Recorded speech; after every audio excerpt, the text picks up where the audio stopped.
So if you just got your new iPad or you've upgraded from an older one, today we're going to go over some of the first things to do and tips and tricks on the new iPad Air. Of course, a lot of these are going to work on other iPads as well. So let's go ahead and get started.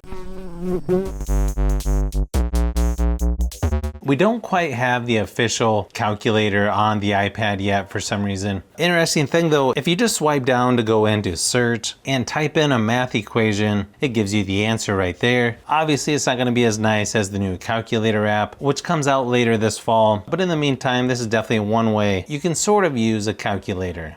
Now for most of the newer iPads, you swipe over in the corner to bring up the control center. If you see this icon right here, then you've got Stage Manager. It's kind of nice if you want to be a little more productive or just be able to switch between apps a little bit faster. You can also drag the apps over from the side, resize them, and use them in floating windows. Again, Stage Manager is definitely a nice feature to have if you want to do some multitasking.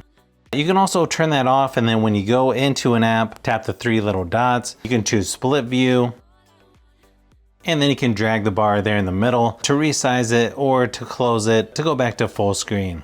You can also switch between the apps fairly quick just by swiping back and forth on the little line down there at the bottom of the screen. You can also take 4 fingers and swipe left and right as well. So as you can see, there's several different ways to switch back and forth between apps. Now, let's say you don't want to use the full size keyboard. Another cool thing is you can change the size of the keyboard just by taking 2 fingers and swiping towards each other, or pinch and zoom to make it larger. Then you can move the keyboard around to any location. You can also just tap and hold it, drag down to the bottom to make it large again as well.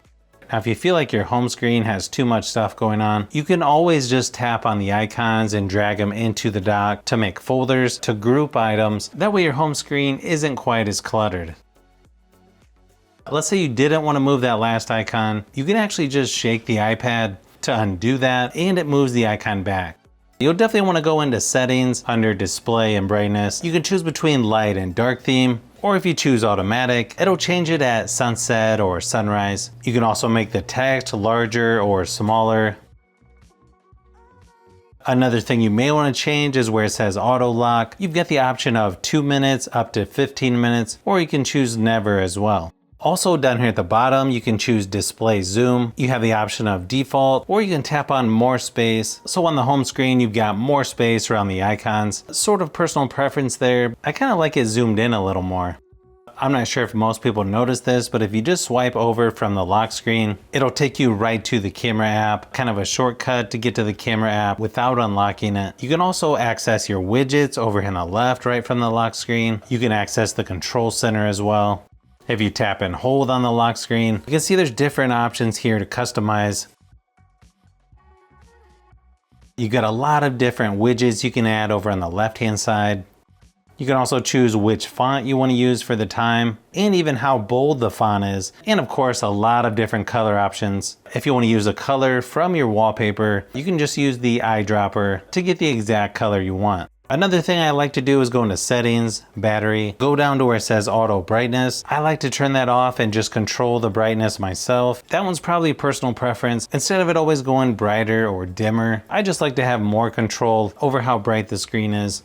Now, if you have the new Apple Pencil Pro, there's quite a bit of stuff that you can do with this pencil. This one's definitely a nice improvement over the 2nd gen Apple Pencil. You can see the battery percentage there when you first attach it onto the side of the iPad. Nice thing is you can actually tap here in the corner to bring up the control center where you didn't have that option in the past. Then you've got all your controls right there. One thing I forgot to mention earlier, if you swipe up from the left-hand corner, you can do a screenshot and then you can draw right on it.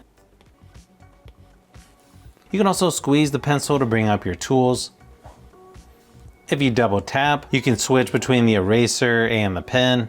There's just a lot of different options you can do now with the new Apple Pencil Pro. You'll also notice that you can hover over things and the tools sort of follow where you're at on the screen as well, if you're close enough to the screen. Also, if you go into settings underneath Apple Pencil, you can actually change what the actions do under squeeze and double tap. There's a lot of different stuff you can change it to. You'll also want to make sure that you've got scribble turned on. That way, if you want to do a search for something, it takes what you scribbled and turns it into text. Again, just something that comes in handy from time to time.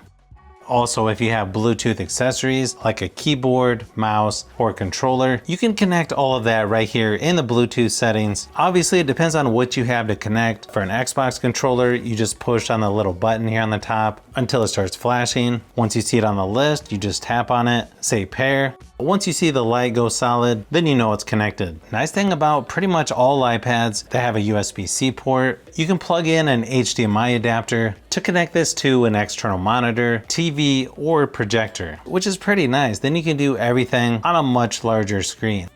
Another nice thing is you can connect an external drive, dongles, USB flash drive. As long as it uses USB-C, there's a lot of stuff that you can connect to this. So you can get files off of your iPad, do some video editing right off of your external drive. There's just a lot of possibilities you can do with USB-C accessories. Again, hopefully some of this was helpful to get started if you just got your new iPad. So if you've made it this far into the video, you may want to say thanks by subscribing, and don't forget to give a thumbs up if this video was helpful. This is Brian from Fishbee Productions. Thanks for watching, and I'll see you on the next one.